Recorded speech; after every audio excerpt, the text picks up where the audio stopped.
चलिए, तो अब हम लोग जैन साहित्य से संबंधित जो भी महत्वपूर्ण ग्रंथ हैं उनके नाम और उनकी रचयिता को जानेंगे कि उनके लेखक कौन है, उनके कवि कौन है। ठीक है, ये जैन धर्म का या जैन साहित्य का सेकेंड वीडियो है। ठीक है, फर्स्ट वीडियो में या फर्स्ट डे हम लोग जैन धर्म से संबंधित सभी महत्वपूर्ण बातों को जाने थे, कैसे जैन धर्म के जो है 2 भागों में बट गया था। स्थूल भद्र के नेतृत्व में जो थे वो श्वेतांबर कहलाए, भद्र भाव के नेतृत्व में जो लोग थे वो दिगंबर कहलाए। इन सारी बातों को हम लोग फर्स्ट डे अच्छे से जान चुके थे।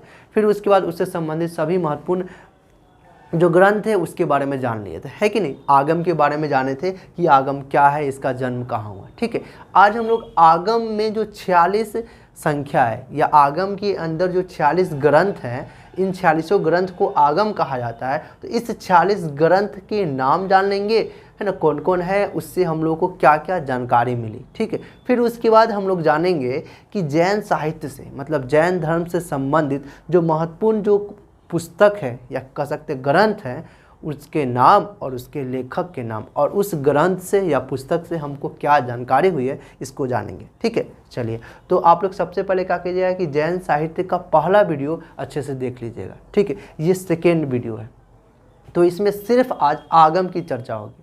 ठीक है, पहले हम लोग फर्स्ट डे जैन साहित्य से जुड़े हुए सभी महत्वपूर्ण बातों को जाने थे। ठीक है, आज हम लोग सिर्फ आगम से जुड़े और जैन साहित्य से जुड़े जो भी किताब होंगे उन किताब के नाम और उसके रचयिता को जानेंगे। ठीक है, देखिए, जैसे कि बौद्ध साहित्य है, तो बौद्ध साहित्य में क्या है कि त्रिपिटक है, 3 पिटक है, सुत्त पिटक, विनय पिटक, अभिधम्म पिटक। इन तीनों पिटकों को बौद्ध धर्म का, है ना, संविधान या कह सकते सिद्धांत कहा जाता है। उसी से हम लोग या उसी से बौद्ध धर्म में प्रवेश के बारे में चर्चा है। बौद्ध धर्म के बारे में कोई अगर जानना चाहता है तो उसी से बौद्ध धर्म के बारे में जानकारी होती है। बौद्ध धर्म में कैसे कोई अगर बौद्ध धर्म को अपनाना चाहता है तो कैसे बौद्ध धर्म को अपनाएगा, तो उन्हीं पिटकों की मदद से वो बौद्ध धर्म को अपना सकता है। ठीक है, उसी तरह जैन साहित्य में या जैन धर्म में अगर कोई अपनाना चाहता है जैन धर्म को, तो ये आगम साहित्य या आगम ग्रंथ को उसको सबसे पहले पढ़ना होगा। ठीक है, जिसकी संख्या 46 है, टोटल 46 आगम को इसको पढ़ना पड़ता है। ठीक है, तब इसी आगम में क्या है कि कोई अगर जैन धर्म में प्रवेश करना चाह रहा है या जैन धर्म के नियम कानून क्या था, जैन धर्म से संबंधित जो भिक्षु जो थे जैन धर्म को मानने वाले जो लोग थे उन लोगों का कैसा रहन सहन था, फिर जैन धर्म के जो लोग रहने का जो जगह था उसको चैत्य कहा जाता था, तो उनके रहने की जो जगह था उसको क्या क्या नियमों को पालन करना पड़ता था अपने चैत्य में, अपने आश्रम में। इन सारी बातों के बारे में हम लोग को जो जानकारी हुई है या होती है वो आगम ग्रंथ से होती है, जिसकी संख्या कितनी है, 46 है। ठीक है, तो क्या ये कितने भागों में, 46 भागों में बटा हुआ है, जिसमें 12 अंग है, 12 उपांग है, 12 अंग 12 उपांग। ठीक है, उसके बाद क्या है, 10 प्रकीर्ण है, 6 छेद्र सूत्र है, 4 मूल सूत्र है। ठीक है, फिर उसके बाद क्या है, उसके बाद अनुयोग सूत्र, उसका नंदी सूत्र। ये टोटल जो हो गए ये 46 आगम हो गए। ठीक है, तो एग्जाम में सिंपल सा पूछा जा सकता है प्रकीर्ण कितने हैं, तो 10, छेद सूत्र 6, नाम में भी 6 है, छेद्र सूत्र तो 6, मूल सूत्र, मूल जो है म जो है 4 की तरह लिखाता है, देखने में लगता है, जिस वजह से आप बोल दीजिएगा मूल सूत्र कितने हैं, 4 है। अनुयोग एक स्वतंत्र ग्रंथ है और नंदी सूत्र भी एक स्वतंत्र ग्रंथ है। ठीक है, तो अनुयोग सूत्र नंदी सूत्र 2 हो गया, 4 मूल सूत्र 6 हो गया, और छेद्र सूत्र 6 मतलब 12 हो गया, और 10 ये प्रकीर्ण सूत्र जो 10 हो गए, कितने हो गए, 22 हो गए करीब। ठीक है, फिर इसका 10 प्रकीर्ण हो गए, कितने हो गए, तो ये 32 हो गए, और ये 24 इधर, टोटल जो हो गए 46 हो गए। ठीक है, 22, हाँ लगभग, मतलब इसको जोड़ने के बाद टोटल 46 होते हैं जो आगम है। ठीक है, चलिए, तो अब हम पहले की वीडियो में हम लोग 12 आगम जो थे, 12 आगमों के नाम मतलब जो 12 अंग है ना, तो इन 12 अंगों के नाम जाने थे, और उन 12 अंग से हमको क्या क्या महत्वपूर्ण जानकारियाँ मिली, जैसे कि भगवत सूत्र, अंगुत्तर निकाय, तो अंगुत्तर निकाय से हम लोगों को, है ना, भगवत, जैसे कि अंगुत्तर निकाय जो बौद्ध धर्म से संबंधित है, जिससे हम लोग को महाजनपदों की जानकारी मिली। उसी प्रकार, है ना, इन अंग में 12 अंग में एक अंग है जिसका नाम है भगवत सूत्र। ठीक है। तो जिससे हम लोग को 16 महाजनपदों के बारे में जानकारी मिली, और भी महावीर स्वामी के बारे में भी जानकारी मिली, जैन भिक्षु के रहन सहन के बारे में भी जानकारी मिली, पर भगवत सूत्र से हम लोगों को 16 जो महाजनपद है, तो इन 16 महाजनपदों के बारे में भी जानकारी मिली। किससे? तो इस अंग के अंदर जो एक भगवती सूत्र है, ठीक है। तो इस जो 12 अंग है, तो 12 अंगों से हम लोग को क्या क्या महत्वपूर्ण जानकारियाँ मिली, इसके बारे में हम लोग है ना पिछले वीडियो में देख चुके हैं, ठीक है। तो इस वीडियो में हम लोग आगे बढ़ते हैं। 10-12 क्या उपांग है, तो इसे ये 12 उपांगों का नाम, ये खास ज़्यादा नहीं है, पर फिर भी 12 उपांगों का नाम यहाँ पे लिख दिए हैं, ठीक है। उपांग क्या होता है? तो 12 अंगों से ही संबंधित, ये जो 12 अंग है ना, इसी से संबंधित एक एक अपना उसका क्या है, ग्रंथ है। तो जो 12 अंग हो गए तो 12 उपांग हो गए, ठीक। इसी से संबंधित अंग से ही क्या है, संबंधित ये 12 उपांग। ये 12 उपांग कह सकते हैं, या 12 जो है उपांग के ग्रंथ है, उनका नाम है, ठीक। इसको आप अच्छे से नोट कर सकते हैं। फिर इसके बाद क्या है, 10 परकीन है, तो ये प्रमुख ग्रंथों की परिशिष्ट है, और यह जैन जो साहित्य है उसका एक, जैन साहित्य में इसका बड़ा महत्व है, बहुत ज़्यादा इसका महत्व है, ठीक है। चलिए, तो ये 10 परकीर्न का नाम है, परकीर्न में जो 10 ग्रंथ है, इन 10 ग्रंथों का नाम है, ठीक है। इससे भी हम लोगों को कह सकते हैं जैन धर्म के बारे में जानकारी मिलती है, लेकिन ये एग्ज़ाम के पॉइंट ऑफ व्यू से ज़्यादा ज़रूरी नहीं है, इसलिए हम यहाँ पे नहीं लिखे, शॉर्टली उसका 10 का नाम लिख दिए, है ना। ये भी एग्ज़ाम में न के बराबर पूछे जाते हैं, फिर भी आप इसको जानकारी के तौर पर लिख सकते हैं। फिर इसके बाद क्या है, 6 छेद्र सूत्र है। ये क्या है, तो इसमें जैन भिक्षुओं के लिए उपयोगी विधि नियमों का संकलन है। मतलब जैन धर्म में जो जैन भिक्षु होते हैं, जैन धर्म के मानने वाले जो लोग होते हैं, उनको क्या क्या नियमों को पालन करना होगा। उनके जो चैत्य होते हैं, जैसे कि बौद्ध धर्म है, उनके रहने के जो लोग, बौद्ध धर्म के मानने वाले जो लोग हैं, उनको उनके रहने के लिए जो जगह होता है ना, उसको विहार कहा गया। उसी तरह जैन धर्म में उनके अनुयायियों को, उनके शिष्य को, या उनके जो मानने वाले जो लोग हैं, उनको रहने की जो जगह है ना, आश्रम है ना, उसको चैत्य कहा जाता है, ठीक है। तो उस चैत्य में रहने वाले जो भी जैन भिक्षु है, उनको किन किन नियमों का पालन करना पड़ता है, इन सारी बातों का जानकारी छेद्र सूत्र से किया जाता है, ठीक है। तो छेद्र सूत्र, जैसे कि हम लोग देखे थे कि विनय पिटक जो है, बौद्ध साहित्य में विनय पिटक है, जिसमें बौद्ध धर्म में प्रवेश की चर्चा है। बौद्ध धर्म में कैसे कोई व्यक्ति अगर बौद्ध धर्म को अपनाना चाहता है, तो उसको क्या करना होगा जिससे वो बौद्ध धर्म में चला जाएगा, क्या क्या काम करना होगा, और किन किन बातों को उसको नहीं करना होगा, और किन किन बातों को ध्यान रखना होगा। इन सारी बातों का चर्चा किस में है, बौद्ध साहित्य के विनय पिटक में है, ठीक है। चलिए, उसी प्रकार जैन साहित्य में छेद्र सूत्र है, जो 6 ग्रंथ है, इन 6 ग्रंथों की मदद से, है ना, वो जान पाते हैं कि कैसे हम जैन साहित्य में प्रवेश करेंगे, किन किन नियमों का पालन करना होगा, किन किन बातों को नहीं मानना होगा। इन सारी बातों का जानकारी छेद्र सूत्र से होती है, जिसकी संख्या 6 है, मतलब 6 ग्रंथ हैं, ठीक है। निशीथ हो गया, महानिशीथ हो गया, व्यवहार हो गया, आचार दशा हो गया, कल्प हो गया, पंचकल्प हो गया। इन सारी ग्रंथों की मदद से वो लोग, है ना, जैन भिक्षुओं के जो विधि नियमों के बारे में उसको जानकारी हो पाती है, ठीक है। फिर इसके बाद क्या है, 4 मूल सूत्र हैं। इसमें जैन धर्म के जो उपदेश है ना, उसके बाद जो भिक्षुओं के जो कर्तव्य है, क्या करना चाहिए, क्या ना करना चाहिए। फिर चैत्य के जीवन, जैन धर्म के जो लोग हैं, मानने वाले जो लोग हैं, जो उनके आश्रम में रहते हैं, उनके साथ रहते हैं, है ना, तो उनको किन किन बातों को पालन करना है, किन किन बातों को नहीं करना है, कैसे जीना है ना, टाइम टेबल क्या है, इन सारी बातों का जानकारी जो मिलता है मूल सूत्र से मिलता है, जिसकी संख्या 4 है। ये 4 मूल सूत्र है, ठीक। ये चारों ग्रंथ, इन चारों ग्रंथों की मदद से, है ना, महावीर स्वामी के दिए गए जो उपदेश है, या पारसनाथ के दिए गए जो उपदेश है, उनके उपदेशों को, पवित्र बातों को, अच्छे अच्छे विचारों को हम लोग को जानकारी होती है। फिर उसके बाद भिक्षुओं के जो कर्तव्य है, क्या क्या करना चाहिए, इन सारी बातों का, है ना, इसमें क्या बताया गया है, ठीक है। चलिए, फिर इसके बाद क्या आता है, नंदी सूत्र और अनुयोग सूत्र। ये एक एक ग्रंथ है, जो क्या है, ये दोनों जैनियों के, जैन धर्म के क्या है, स्वतंत्र ग्रंथ है, जो एक प्रकार के विश्वकोश है, मतलब एनसाइक्लोपीडिया है, ठीक है। इसमें भिक्षुओं के लिए आचरणीय प्रायः सभी बातों लिखी गई है कि एक भिक्षुओं का कैसा व्यवहार होना चाहिए, किस डिसिप्लिन में वो रहेगा, कैसे रहेगा वो, इन सारी बातों की चर्चा इसमें किया गया है। ठीक है। ये ग्रंथ श्वेतांबर संप्रदाय के जैनियों के लिए है। मतलब कि ये जो नंदी सूत्र और अनुयोग जो सूत्र है, इनको है ना श्वेतांबर संप्रदाय के लोग, श्वेतांबर मतलब स्थूलभद्र के नेतृत्व वाले जो लोग हैं, श्वेतांबर संप्रदाय के जो लोग हैं, वे लोग क्या करते हैं कि इनको नंदी सूत्र को और अनुयोग सूत्र को है ना मानते हैं। ठीक है।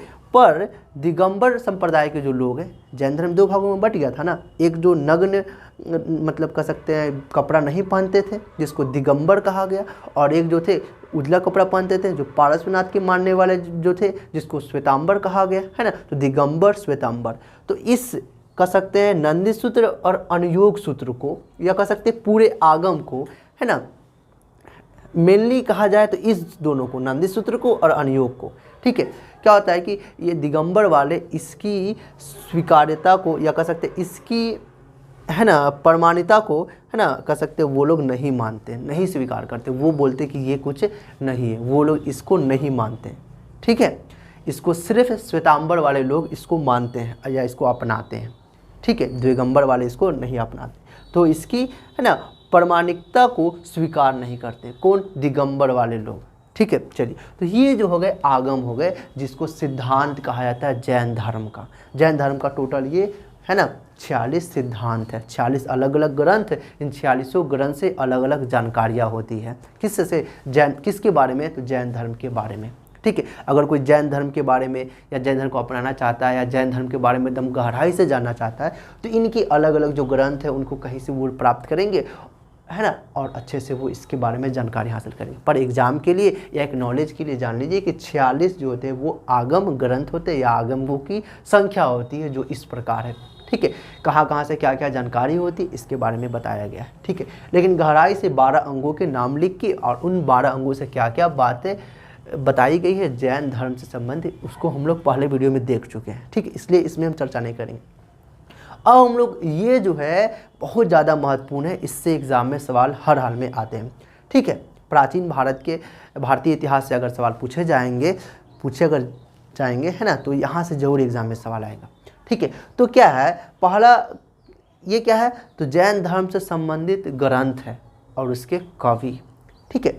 तो हेमचंद के बारे में थोड़ी सा जान लीजिए कि जो हेमचंद जो है एक व्यक्ति है जो गुजरात के अहमदाबाद में रहते थे, और ये चालुक्य वंश, जब कह सकते हैं 600 ईसा 6ठी शताब्दी से 12वीं शताब्दी के बीच में, है ना, वहाँ पे चालुक्य वंश का शासन था। तो उसी में एक शासन है जिसका नाम है कुमारपाल। ठीक है। तो कुमारपाल की वक्त हेमचंद रहते थे। ठीक है। तो इसी हेमचंद ने कुमारपाल को, जो चालुक्य वंश के एक शासक थे कुमारपाल, उसी कुमारपाल को जैन धर्म है ना अपनाने को कहा, या जैन धर्म में दीक्षित किए। तो वो जैन धर्म को अपनाने लगे, और जो कुमारपाल थे जैन धर्म से इतना ज़्यादा प्रभावित हो गए कि कुमारपाल क्या किए कि अपने साम्राज्य में, या कह सकते अपने राज्य में क्या किए कि वो है ना पशु हत्या को प्रतिबंध लगा दिए, पशु हत्या पर रोक लगा दिए और शराब बंद कर दिए। जैन धर्म में सख्ती से मना किया गया है कि बलि कोई भी जीव को नहीं मारना है कि नहीं। तो इसलिए कुमारपाल क्या हो गए, जैन धर्म से बहुत ज़्यादा प्रभावित हुए और अपने राज्य में है ना पशु हत्या पर प्रतिबंध लगा दिए, और साथ ही शराब पीने पर भी प्रतिबंध लगा दिए।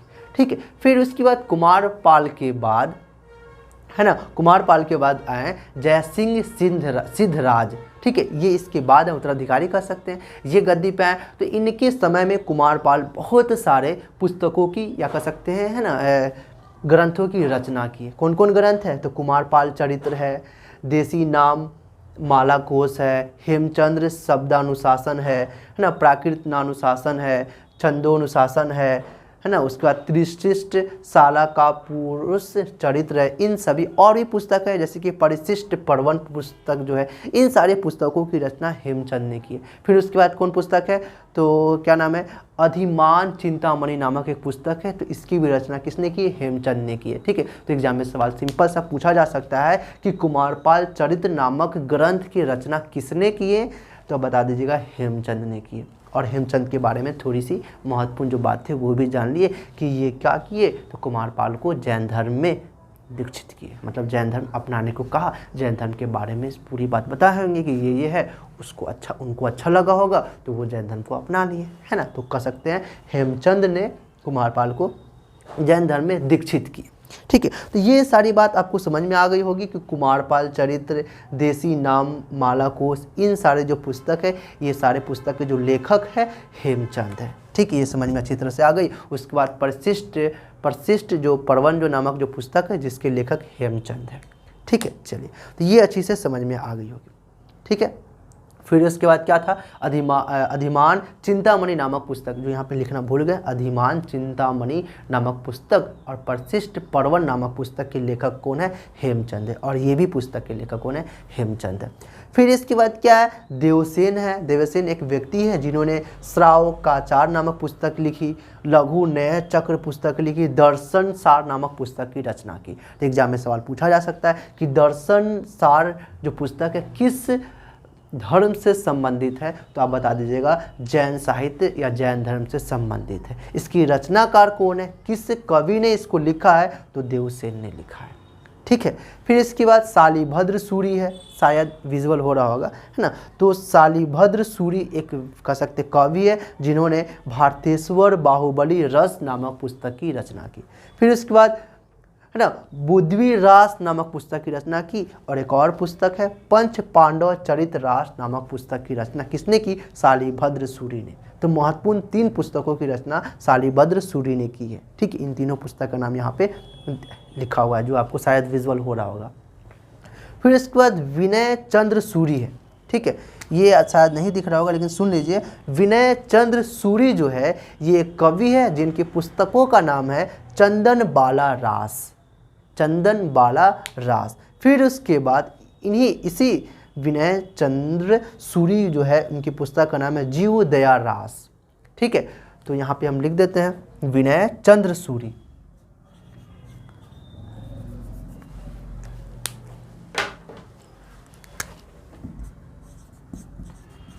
विनय चंद्र सूरी जो है इनके पुस्तक का नाम क्या है ना, चंदन बाला रास,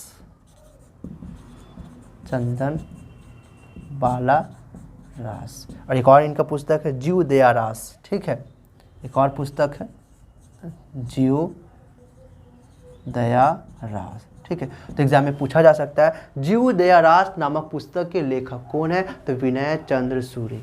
फिर उसके बाद चंदन बाला रास पुस्तक के लेखक कौन है, तो विनय चंद्र सूरी। ठीक है, तो ये महत्वपूर्ण पुस्तक है और उसके रचयिता है जो एग्जाम में सवाल पूछे जाते हैं। ठीक है, आप इसको अच्छे से याद कर लीजिए। ये इन सारी बातों का अगर आप अच्छे से याद नहीं करते हैं, अगर ध्यान में भी नहीं रख पाते तो कोई बात नहीं, पर इन सारी बातों को जैन साहित्य के प्रमुख कवि और उनके ग्रंथ, मतलब जैन धर्म से संबंधित जो ग्रंथ है और उनके रचयिता है, इनको आपको अच्छे से याद करना होगा क्योंकि ये एग्ज़ाम में सवाल पूछे जाते हैं। फिर इसके बाद और भी पुस्तकों के देख सकते हैं, जिन धर्म सूरी है जिसने स्थूली भद्र नामक पुस्तक लिखी, विजय सेन सूरी है जिसने रेवंत गिरी रास नामक पुस्तक लिखे, सुमति गुनी है जिसने नेमिनाथ रास नामक पुस्तक लिखी। फिर उसके बाद प्रज्ञा तिलक नामक व्यक्ति है जिन्होंने कच्छुली नामक पुस्तक लिखे, सार मूर्ति है जिसने जीनी पदम सूरी रास नामक पुस्तक लिखे, है ना। उदयवंत नामक एक व्यक्ति है, एक कवि है जिसने गौतम स्वामी रास नामक पुस्तक लिखी। इसी तरह बहुत सारे कवि हैं और ग्रंथ हैं जिसको आपको अच्छे से ध्यान करना होगा या याद करना है। यहाँ से एग्जाम में सवाल पूछे जाते हैं, अच्छे से इसको नोट कर लीजिएगा। फिर इसके बाद अगर देखा जाए एक पुस्तक है ना जिसका नाम है कल्प सूत्र, जिसके लेखक है भद्रबाहु। ठीक है, तो भद्रबाहु एक जो है कल्प सूत्र नामक पुस्तक के लेखक, तो एग्जाम में सवाल पूछा जा सकता है कल्प सूत्र नामक पुस्तक के लेखक कौन है, तो आप बता दीजिएगा भद्रबाहु। ठीक है, इस कल्प सूत्र से है ना जैन धर्म के प्रारंभिक दौर के बारे में जानकारी मिलती है। फिर इसके बाद इस कल्प सूत्र से महावीर स्वामी जो है, क्योंकि भद्रबाहु क्या थे, महावीर स्वामी के कट्टर कह सकते हैं मानने वाले लोग थे ये भद्रबाहु के नेतृत्व में जो लोग थे, और या भद्रबाहु जो थे वो लोग महावीर स्वामी के कह सकते हैं ना उनकी विचारों को एकदम सख्ती से पालन करने वाले थे।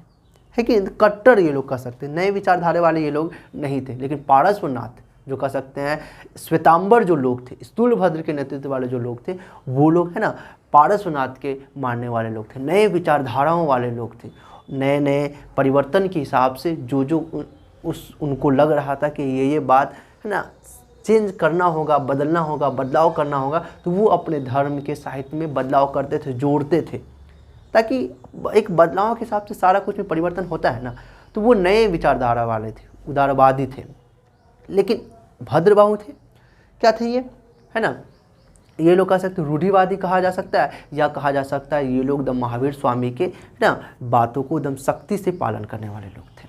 ठीक है, तो इन्होंने एक पुस्तक लिखा कल्पसूत्र, भद्रबाहु ने, ठीक है, कल्पसूत्र नामक पुस्तक लिखे, जिसमें है ना जैन धर्म के प्रारंभिक जीवन के बारे में जानकारी होती है। और इसमें महावीर स्वामी ने जो उपदेश दिए, उनके जो खास कह सकते उन्होंने महावीर स्वामी ने जो महावीर स्वामी के जो पवित्र विचार थे, पवित्र बात थे, जो शिक्षाएं दिए, उन सारी बातों को है ना कल्पसूत्र में लिखा गया है या इकट्ठा किया गया है।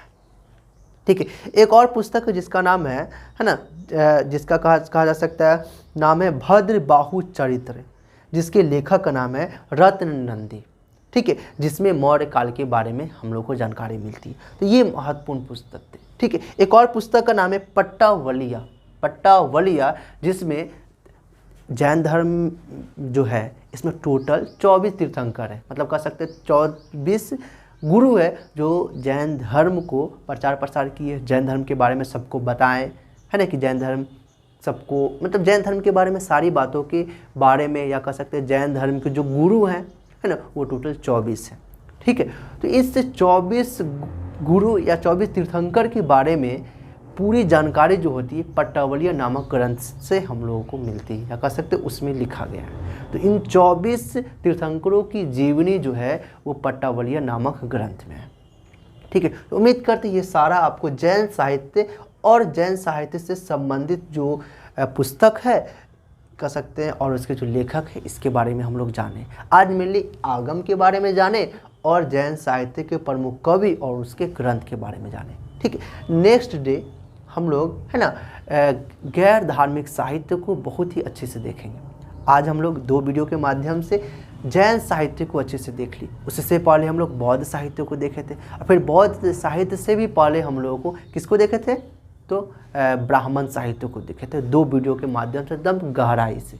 ठीक है, चलिए, तो इस धार्मिक साहित्यिक जो स्रोत है इसके अंतर्गत हम लोगों ने ब्राह्मण साहित्य को 2 वीडियो के माध्यम से एकदम गहराई से देख लिए, फिर इसके बाद बौद्ध साहित्य को, फिर इसके बाद ये जैन साहित्य को अच्छे से देख लिए। नेक्स्ट डे हम लोग है ना महाकाव्य को देखेंगे, मतलब रामायण और महाभारत के बारे में जानेंगे, और उससे जुड़े जो भी महत्वपूर्ण बातें होंगे जो एग्जाम में पूछे जाते हैं उन सभी बातों को जानेंगे।